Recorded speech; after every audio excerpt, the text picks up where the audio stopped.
En esta sesión vamos a continuar con Romanos capítulo 2. Hemos tratado con los principios del juicio de Dios y hemos visto cómo se aplican. También tuvimos que reconocer que hay algunas cosas del juicio de Dios que no nos da a conocer. Sus juicios son insondables. Supongo que los que hemos experimentado la misericordia de Dios en nuestras propias vidas, sabemos que Dios puede hacerlo. Él siempre ejercitará su misericordia. Hay que confiar en Él. Ahora veamos la cuestión de la conciencia, lo cual es bastante difícil de tratar. Quiero dejar en claro que hay cosas que Pablo dice que no son del todo fácil de entender o de interpretar. ¿Pero quién dijo que sería fácil? Volviendo al capítulo 2, leeremos los versículos 13 al 15 y luego los versículos 26 al 27 que en conjunto nos dan una idea de cómo Dios trata con personas que no tienen una revelación de Él en la palabra, ya sea en la ley o en partes subsiguientes de las Escrituras. Veamos versículos 13 al 15. Porque no son los oidores de la ley los que son justos ante Dios, sino los hacedores de la ley serán justificados. Les menciono algo, sea cual sea la versión que estén leyendo, que cuando dice la ley, 2 veces en este versículo, los traductores usan la palabra la.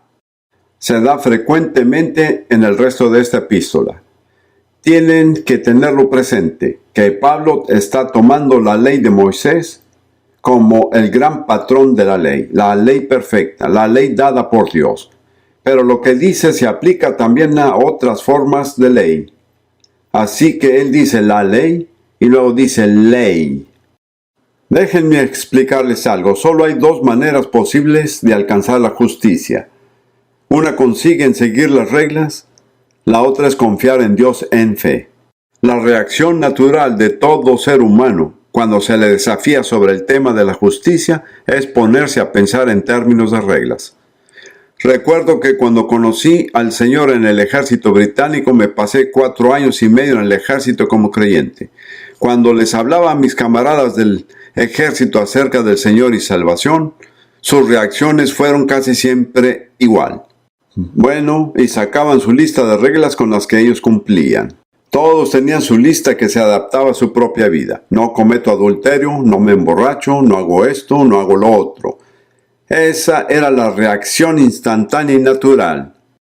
Así que es natural que todos los seres humanos, cuando se plantea el tema de la justicia, piensen en términos de cómo cumplir con las reglas. Lo que Pablo dice no aplica solo a la ley de Moisés, principalmente, sino a todo conjunto de reglas por las cuales las personas busquen hacerse justos. No es posible alcanzar la justicia siguiendo algún conjunto de reglas.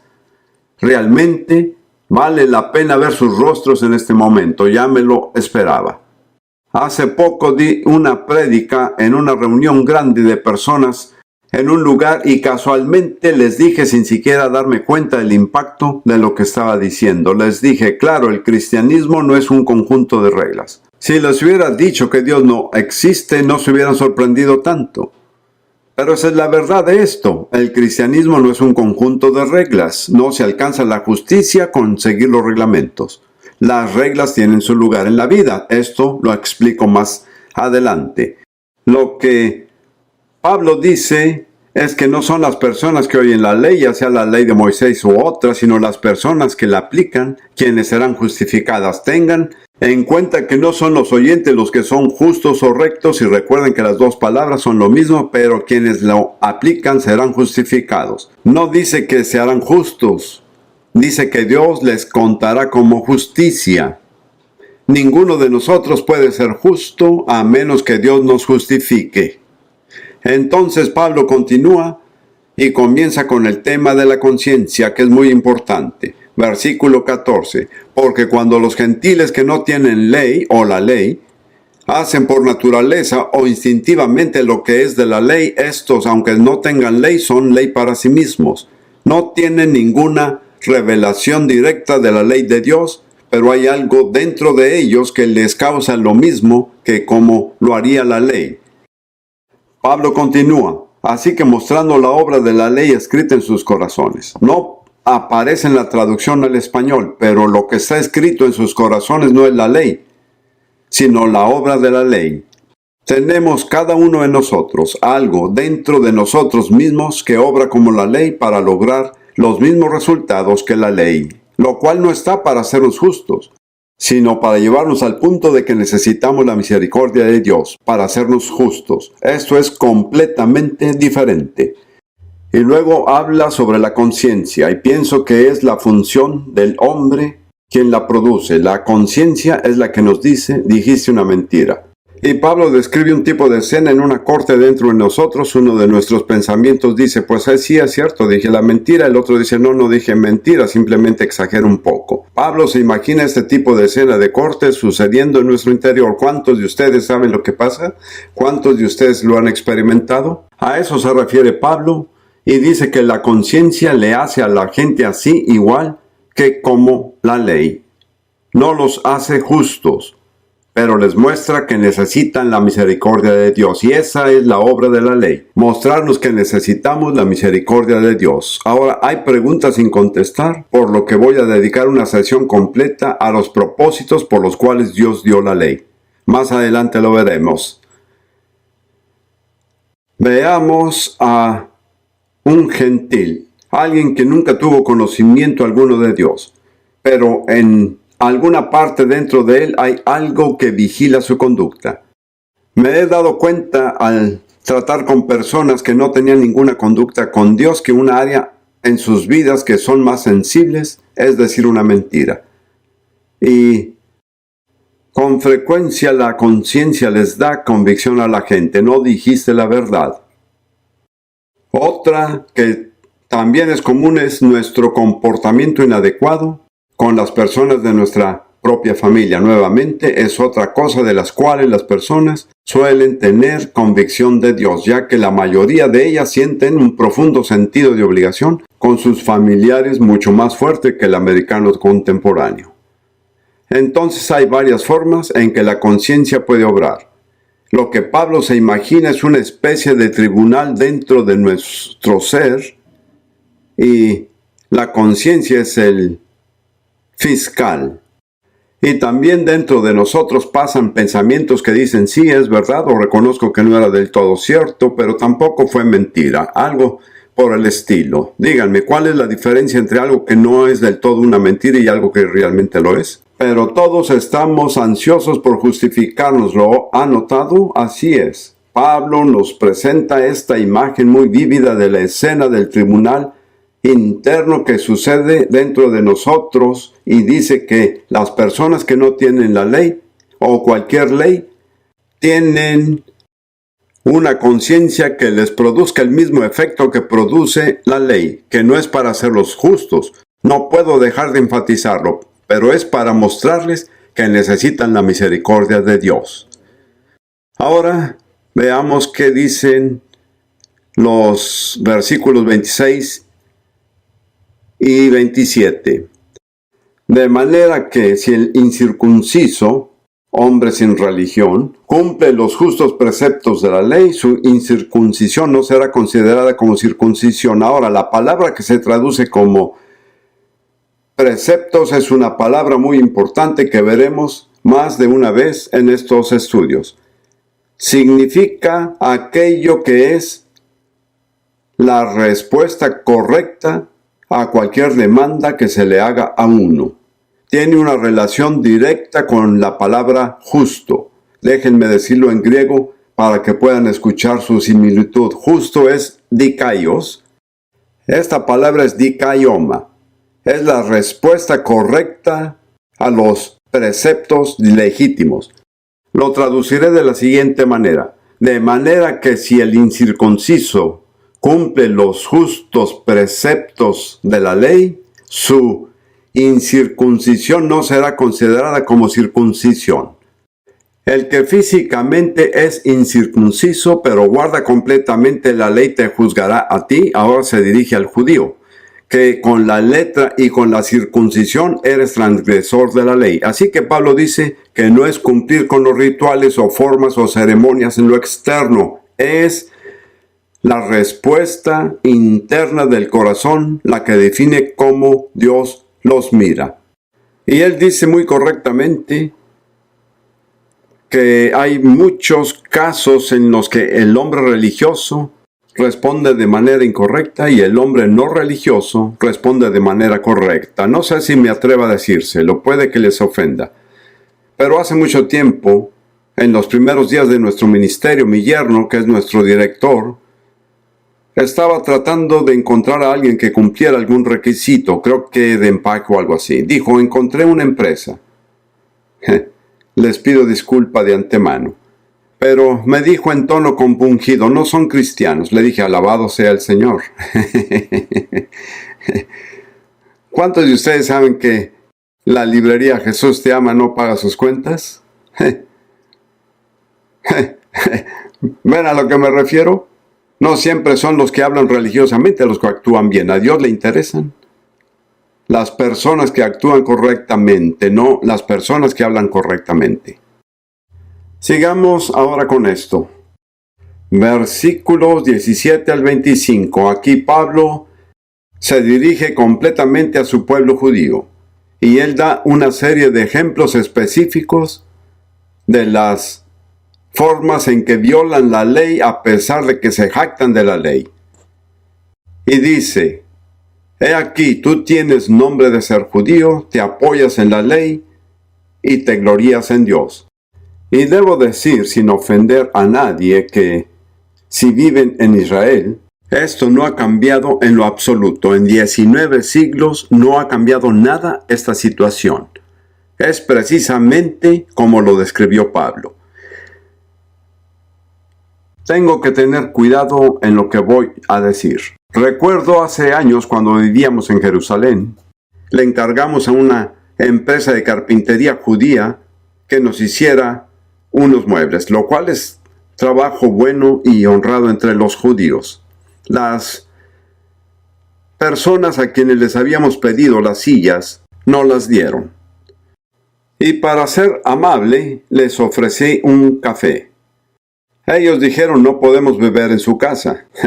No estaba lo suficientemente familiarizado con los principios del judaísmo ortodoxo para darme cuenta que no podían comer en una casa que no fuese kosher. La nuestra no lo era. No podían comer o beber. Ellos habrían sido profanados. Pero el problema fue que nos engañaron con las sillas. Les digo que la Biblia es el libro más actualizado. Ahora, por favor, no se vayan con la idea de que solo los judíos son capaces de actuar de tal forma. ¿Cuántos de ustedes ya saben?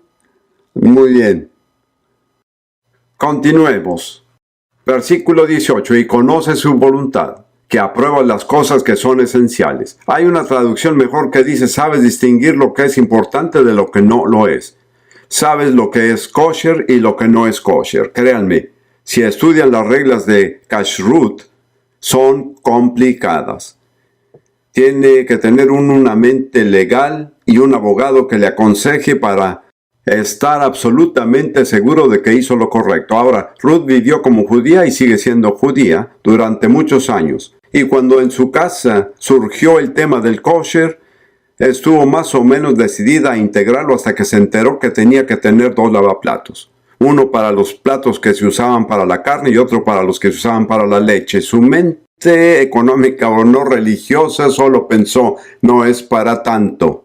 Ese es un ejemplo típico y todavía hay más detalles delicados que el tener 2 lavaplatos. Vamos a continuar. Y tú conoces su voluntad que aprueba las cosas que son esenciales, siendo instruido por la ley, y te confías en que eres guía de los ciegos, luz de los que están en tinieblas, instructor de los necios, maestro de los faltos de madurez, que tienes en la ley la expresión misma del conocimiento y verdad. En una sola palabra, ¿cómo describiría esto? No los escuché. Soberbio, arrogancia. Creo que nada alimenta el orgullo con más facilidad que el conocimiento religioso.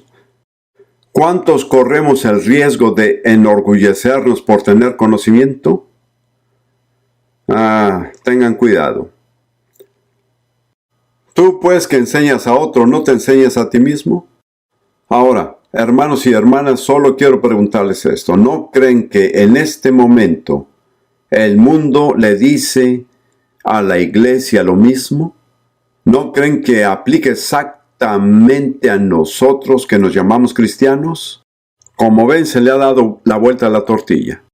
El mundo todavía juzga a los judíos con diferentes estándares y, sin embargo, el foco de la atención mundial en esta parte del mundo está puesto en nosotros que nos llamamos cristianos, ya que hacemos todo lo contrario de lo que predicamos a los demás, ¿no es así? Escuchen, el año pasado, solo les doy un ejemplo, Rudy y yo viajamos por todo el mundo. Y desde Australia fuimos a Papúa Nueva Guinea, y de allí a Malasia, y de allí a Singapur, y de allí a Indonesia.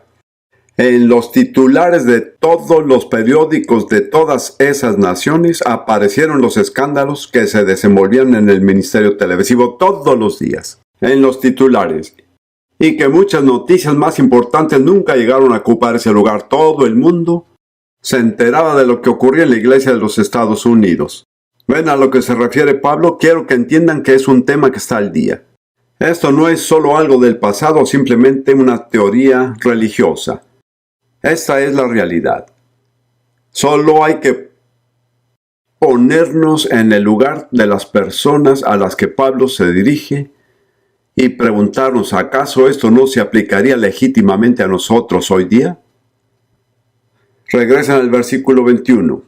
Tú pues que enseñas a otro, ¿no te enseñas a ti mismo? Tú que predicas que no se ha de hurtar, ¿hurtas? Tú que dices que no se ha de adulterar, ¿adulteras?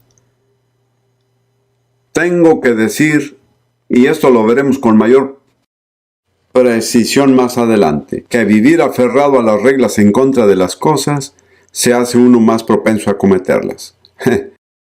Luego lo veremos con más profundidad. Les daré un ejemplo. Tienen una hija pequeña de 5 años. Salieron de la casa una noche y regresan. Ella abrió todos los cajones de la madre y sacó todos sus pañuelos y su ropa interior. Se la pasó muy bien. Bueno, se sienten un poco molestos y le dicen, eso no se hace. Una semana más tarde vuelven a salir y dicen, escúchame bien, no quiero que toques esos cajones, ni te acerques a esos cajones. ¿Saben lo que pasa por su mente pequeña? Hay una sola cosa que quiero hacer. Abrir los cajones, ¿lo entienden? Esa es la verdad, también es cierto en la religión. El predicar en contra de algo hace que las personas quieran hacerlo. Recuerdo mientras crecía en mi adolescencia que no había muchas restricciones en mi casa en comparación a otras personas, pero todo lo que se me dijera que no hiciera es lo que quería hacer. Así que es verdad, y nuevamente quiero ser prudente. Quiero decir que estas palabras se aplican exactamente a las mismas personas en Israel hoy en día como lo hicieron hace 19 siglos. La Biblia es tan precisa, tan al día. Tú que abominas los ídolos, saqueas templos. Debo admitir que no estoy muy seguro de por qué Pablo dice eso, pero déjenme que les muestre algo del profeta Malaquías que creo que podría interpretarlo. En Malaquías, versículo 3. Malaquías es el libro en el que Dios entró a juicio con el pueblo judío después de 14 siglos bajo la ley. No fueron 14 siglos, digamos 12 siglos. Este es el mensaje a Malaquías, en Malaquías capítulo 3, versículo 7. Desde los días de vuestros padres os habéis apartado de mis leyes y no las guardasteis. Volveos a mí y yo me volveré a vosotros, ha dicho Jehová de los ejércitos. Mas dijisten que hemos de volvernos, ¿qué tenemos que hacer? Luego Dios les dice, ¿robará el hombre a Dios? Pues vosotros me habéis robado. Y dijiste, ¿en qué te hemos robado? En vuestros diezmos y ofrendas. Ahí Dios específicamente acusa a Israel de robar las cosas sagradas. Pienso que eso es probablemente lo que Pablo estaba pensando, aunque no estoy completamente seguro. Él dijo, les enseñas a otros no robar y mientras tú le robas a Dios. ¿Se aplica también para los cristianos de hoy? ¿Hay algunos de nosotros que le estamos robando a Dios? ¿Metemos las manos en cosas que por derecho le pertenecen a Dios?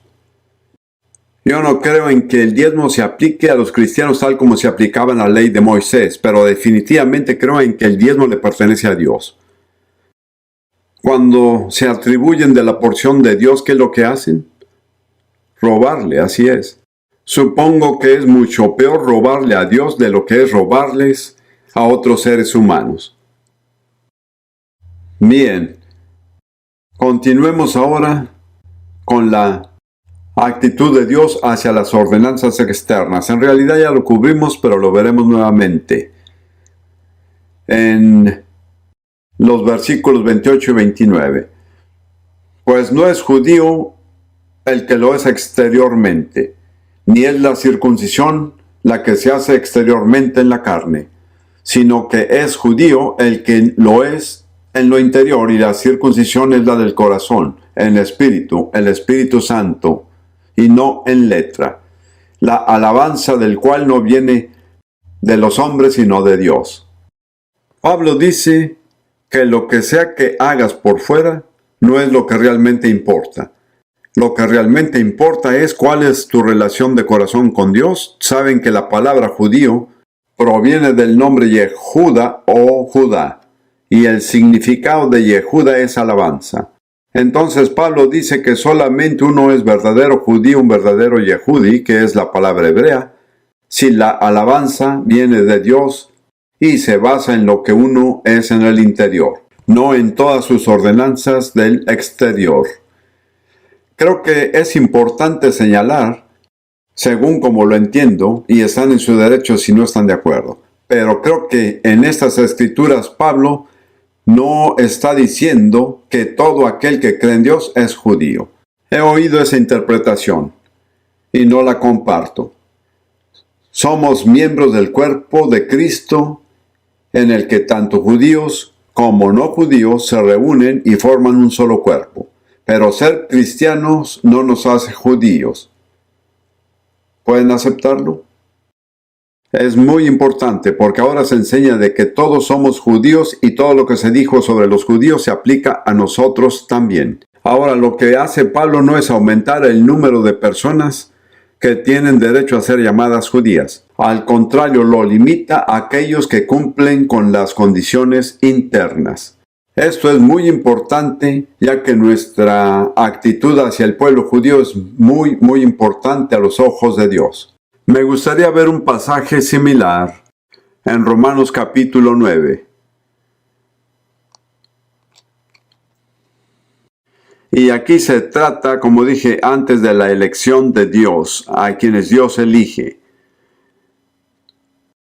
Pablo habla acerca de la infidelidad de muchos del pueblo judío. Lo dice con gran dolor y luego dice en el versículo 6 de Romanos 9, no que la palabra de Dios haya fallado, porque no todos los que descienden de Israel son israelitas. Y de nuevo, eso no quiere decir que algunas personas no desciendan de Israel. Lo que significa es que algunas personas que son descendientes no son israelitas. Es complicado, pero intenten resolverlo. ¿Cuáles son los requisitos?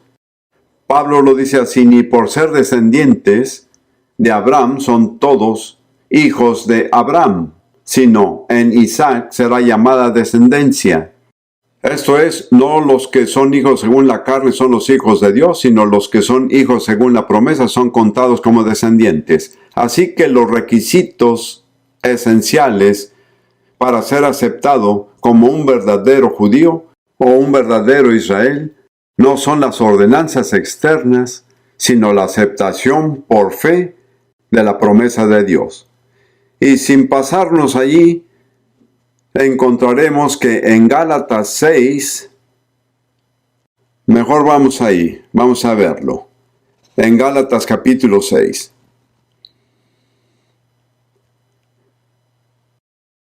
Versículos 15 y 16. De nuevo se trata del mismo principio, no es el exterior sino el interior. Porque ni la circuncisión vale nada, ni la incircuncisión, sino una nueva creación. Lo que realmente importa es lo que sucede en su interior por el poder de Dios. y a todos los que anden conforme a esta regla, paz y misericordia sea a ellos y al Israel de Dios. Ahora, hay tanto gentiles como judíos. Aquellos que caminan según este reglamento, la nueva creación, son gentiles que han vuelto a nacer por fe en Jesús y llenan esta transición interna que proviene de su nuevo nacimiento.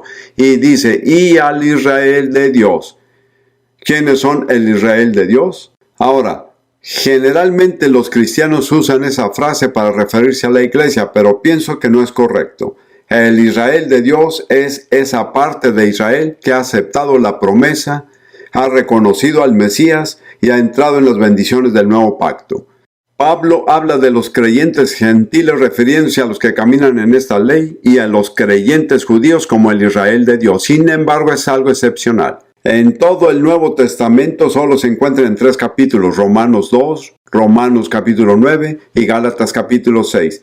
Pablo limita la palabra judío o Israel a solo los que son verdaderos creyentes. A lo largo del Nuevo Testamento, básicamente, la palabra judío y la palabra Israel se aplican a todos los que cumplen el requisito de ser descendientes de Abraham, Isaac y Jacob. Pero aquí, Pablo nos muestra que no es lo exterior lo que importa, sino lo interno.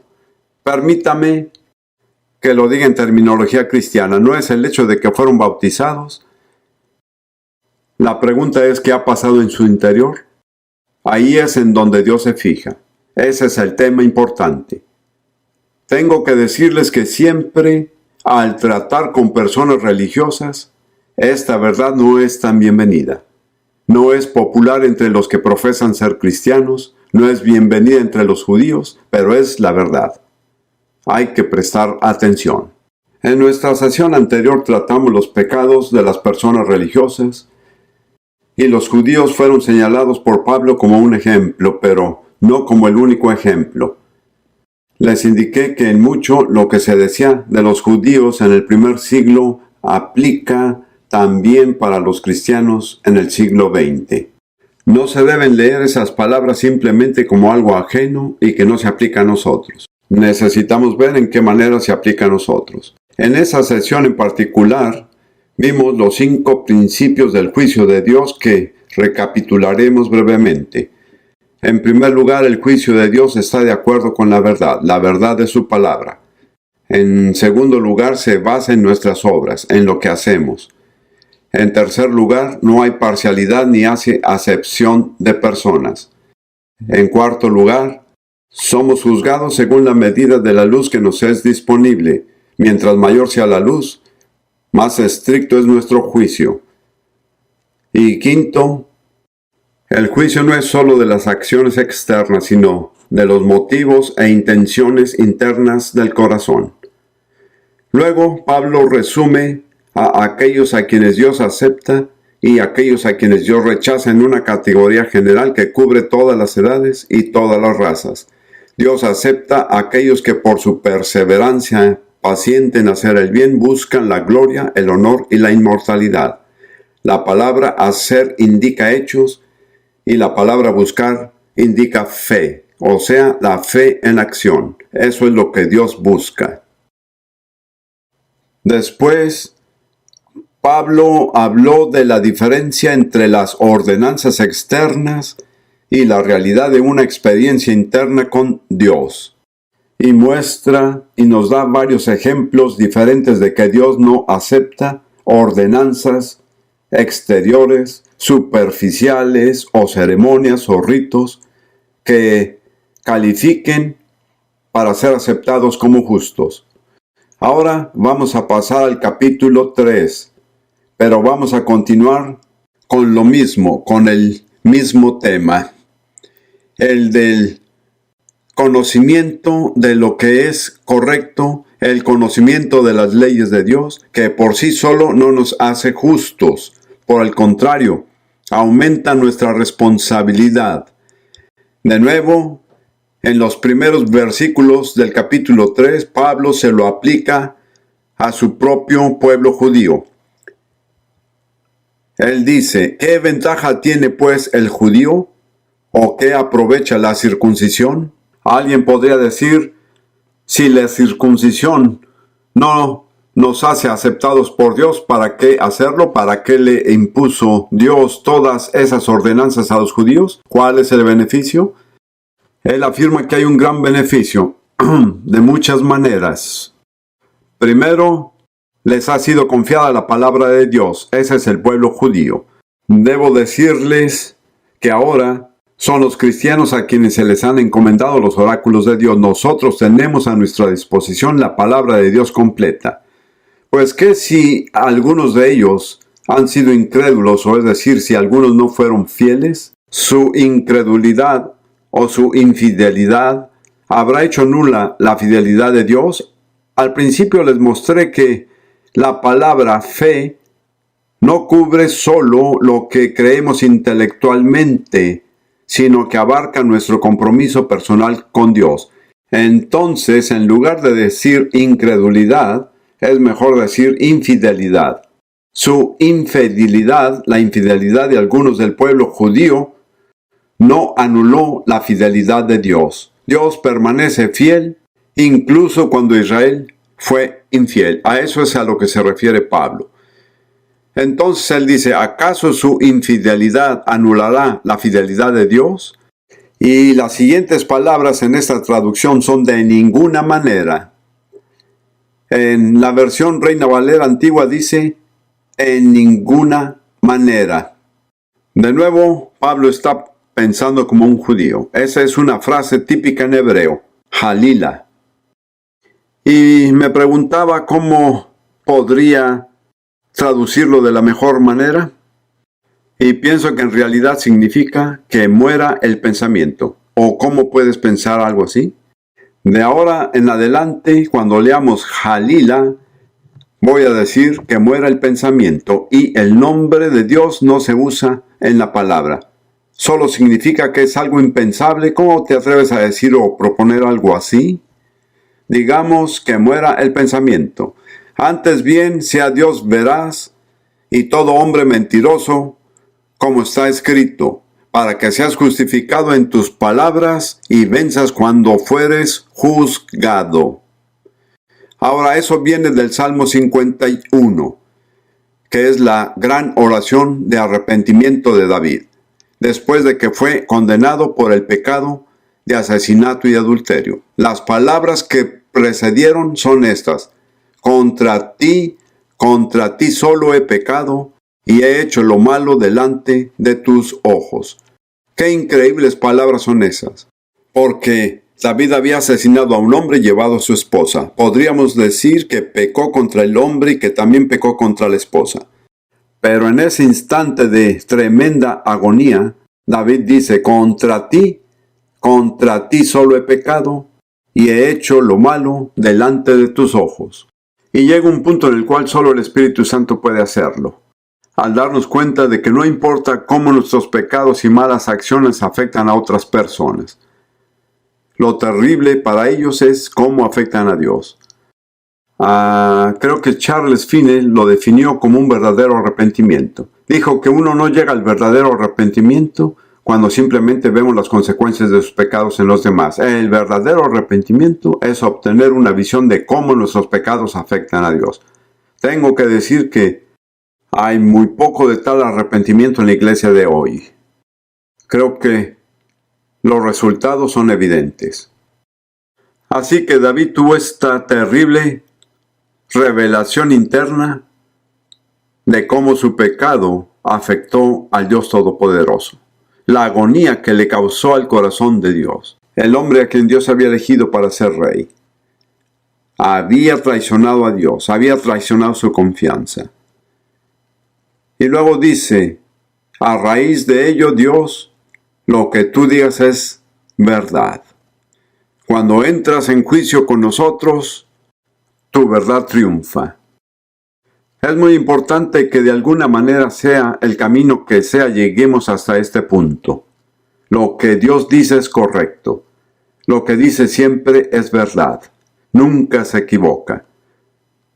¿Cuántas veces nos encontramos tentados a pensar que Dios realmente no hizo lo correcto en alguna situación? Yo no estoy del todo seguro de que pueda confiar en la forma en que estás manejando esta situación. Se requiere un profundo convencimiento del Espíritu Santo para llevarnos a esa fe. Recuerdo que un día leí Apocalipsis 4:11 en una traducción de la Reina Valera que dice: porque tú creaste todas las cosas, y por tu voluntad existen y fueron creadas.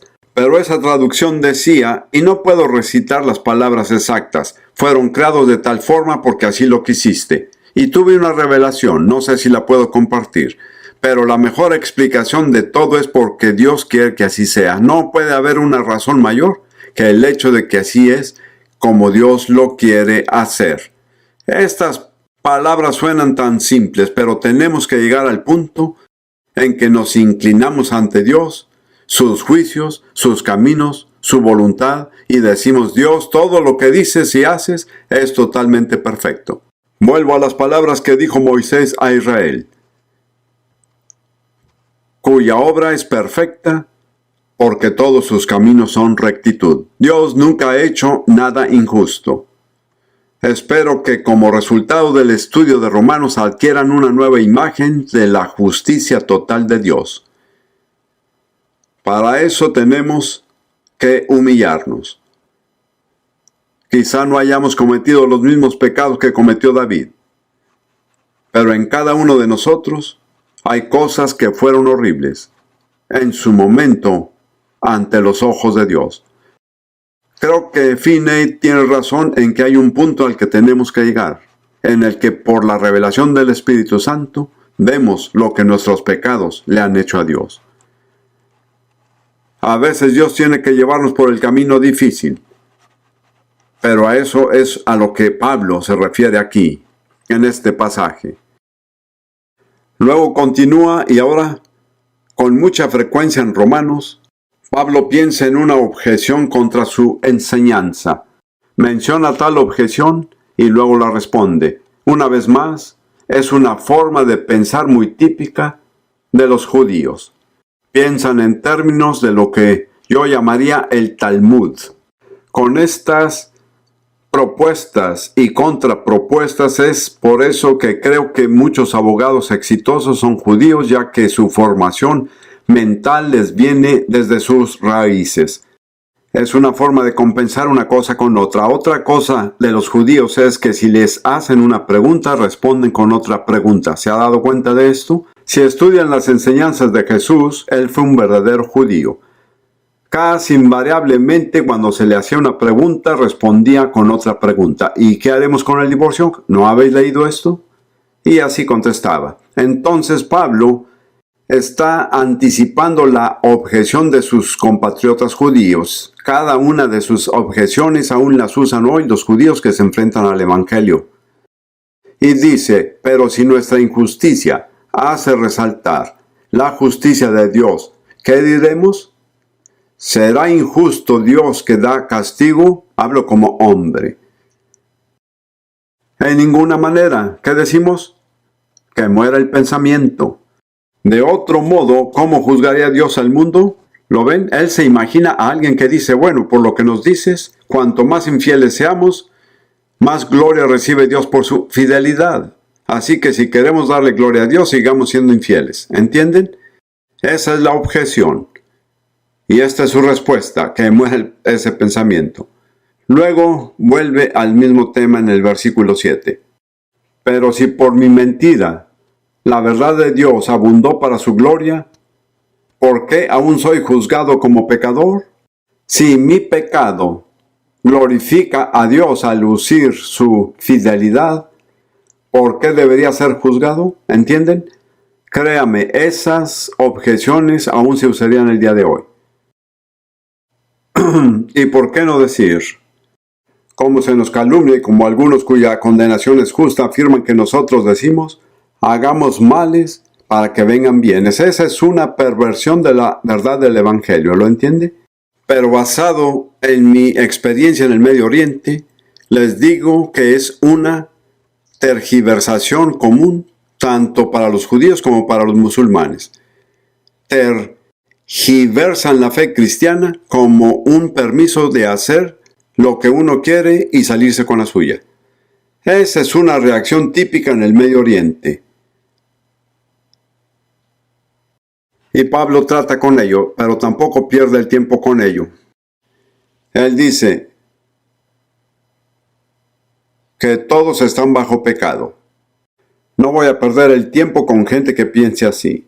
Merecen la condena porque han escuchado la verdad y la rechazaron deliberadamente. Siguiendo con el versículo 9, entonces, ¿que somos nosotros judíos mejores que ellos gentiles? De ninguna manera, porque ya hemos denunciado que tanto judíos como griegos están todos bajo pecado, todos son culpables de pecado. No importa si somos judíos o griegos, todos tenemos esto en común, todos somos pecadores. Nuevamente, parece que Dios así lo quiere, pero he tratado con mucha gente judía y hasta tengo una esposa judía. Lo más difícil para el pueblo judío de hoy es entender que son pecadores. Les asombraría lo difícil que es para ellos entenderlo. Y lo creen de corazón. Esto es asombroso. Cuando Pablo saca todo un conjunto de escrituras tomadas del Antiguo Testamento, y cada una afirma la pecaminosidad de todos los hombres, pero particularmente la de los judíos. Él conocía a su propia gente. Así que él saca todo un conjunto de citas del Antiguo Testamento que prueban que todos somos culpables ante Dios. Comienza en el versículo 10, como está escrito, o sea, en la Biblia: no hay justo ni aun uno. No hay quien entienda, no hay quien busque a Dios. Todos se desviaron, a una se hicieron inútiles. No hay quien haga lo bueno. No hay ni siquiera uno. Creo que sería bueno recurrir a uno de los dos pasajes en el Antiguo Testamento donde se encuentran esas palabras. Se encuentran en el Salmo 14 y en el Salmo 53. Dios, por el Espíritu Santo, hizo que esta declaración se inscribiera 2 veces en caso de que pasara desapercibida la primera. Vamos a ver el Salmo 14. Falta un poco más, que es muy importante. Versículo 1. Dice: el necio en su corazón no hay Dios. Se han corrompido. Hacen obras malas. No hay quien haga el bien.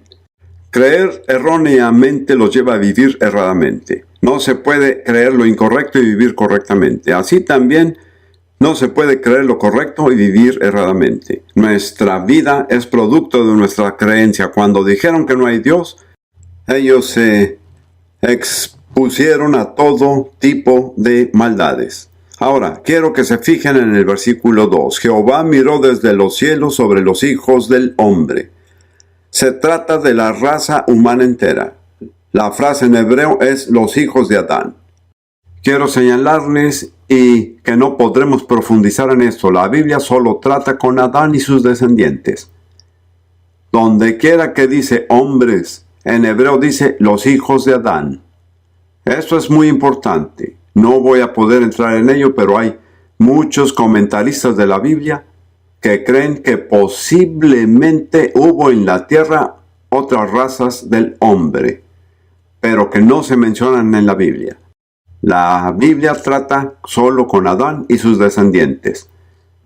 Es muy importante porque puede llevar a malentendidos. Jehová miró desde los cielos sobre los hijos de Adán para ver si había algún entendido que buscara a Dios. Quiero señalarles que no hay nadie en su condición natural depravada que busque a Dios. No está en el corazón humano hacerlo. Eso es tan real para mí que ya nunca tuve ningún problema en creer que soy pecador. Esa fue una de las ventajas con las que inicié cuando conocí al Señor. Conocí al Señor casi al mismo tiempo que un amigo mío, que era muy religioso. Pero mi progreso fue 10 veces más rápido que el de él porque no tuve ningún problema en aceptar que era un pecador. Pero solía decirme a mí mismo, después de todo realmente fui pecador. Pero había algo en mí que buscaba la verdad. Desde los 12 años en adelante realmente estuve buscando la verdad. Un día leí este salmo y Dios me dijo, tú solo buscabas la verdad porque la puse en tu corazón. Si no hubiese puesto en tu corazón, nunca te hubieras interesado por la verdad. Me di cuenta que no podía atribuirme el mérito. Es muy importante, no hay nadie que por naturaleza busque a Dios. Muchos de ustedes probablemente desde la niñez, por sus antecedentes o por las obras misteriosas de Dios en sus vidas, han tenido un anhelo por Dios. Querían conocer a Dios. ¿No es así? Pero nunca se atribuyan el mérito.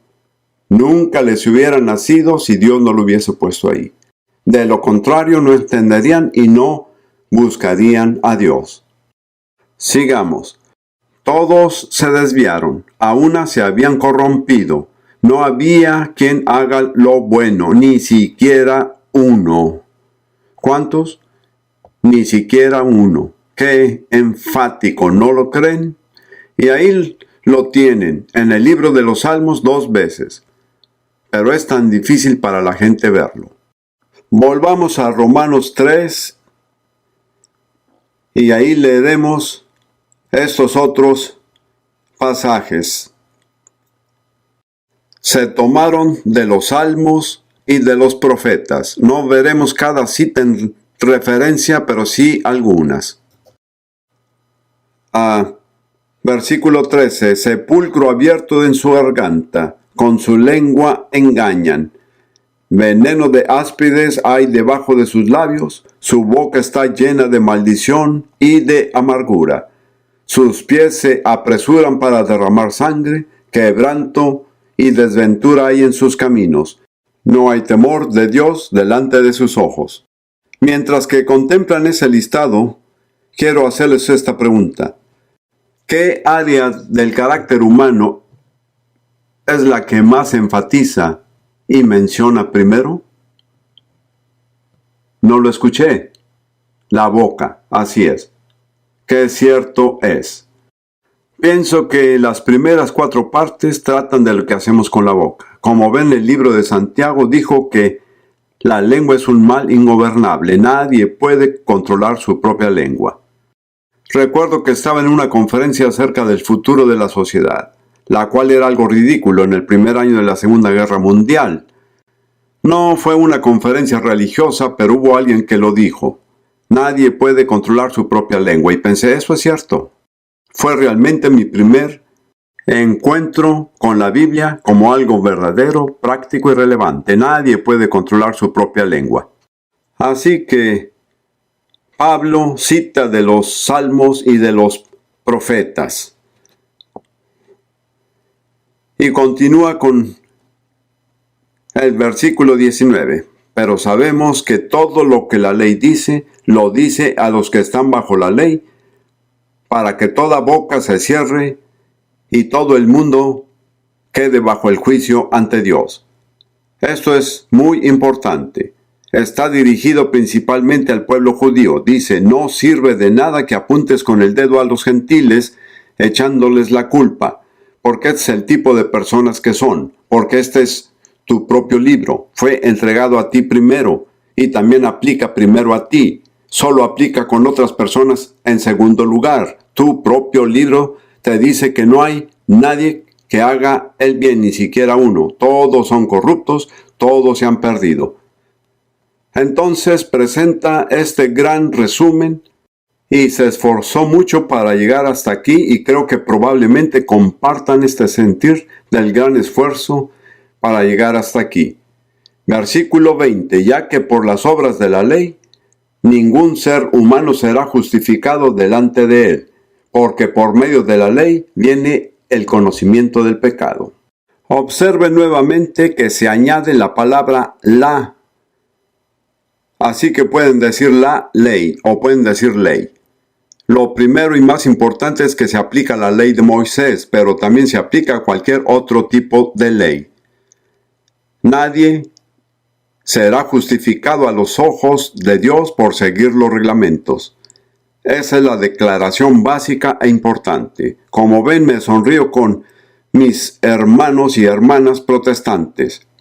Muchos de nosotros decimos, bueno, no estamos bajo la ley, gracias a Dios no estamos bajo la ley. Y de ahí formamos nuestras propias tontas reglas.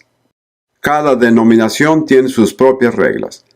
Los bautistas tienen sus reglas, los pentecostales, los católicos tienen otras, pero ninguna ley religiosa jamás hará que alguien sea considerado justo ante los ojos de Dios. Lo que hemos hecho es cambiar de la ley de Moisés, que fue una ley perfecta.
Gracias a Dios, y hemos recurrido a nuestra propia ley. No digo que un movimiento necesite reglas. Cualquier grupo de personas necesita reglas para mantenerse bajo control.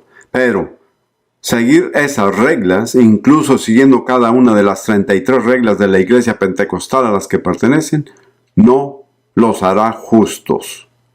¿No es así? ¿Es verdad esto? Como ve, Dios me abrió los ojos a esta verdad hace muchos años, creo que debido a mi origen filosófico. La cuestión principal en el Nuevo Testamento es si somos hechos justos al seguir los reglamentos o por fe. Y la medida que he pasado por mi experiencia cristiana y ministerio, casi nunca me he encontrado a personas que se hayan puesto a pensar seriamente esta cuestión. Lo que hemos conseguido es deshacernos de la ley de Moisés y sustituirlas con nuestras propias y tontas reglas. No digo que todas las reglas son tontas, pero son tontas si creen que los hará justos ante Dios. ¿Se da cuenta? Si les pidiera que levantaran la mano y que no voy a hacerlo, muchos deben admitir que realmente pensaban que fueron hechos justos porque siguieron las reglas de su grupo en particular.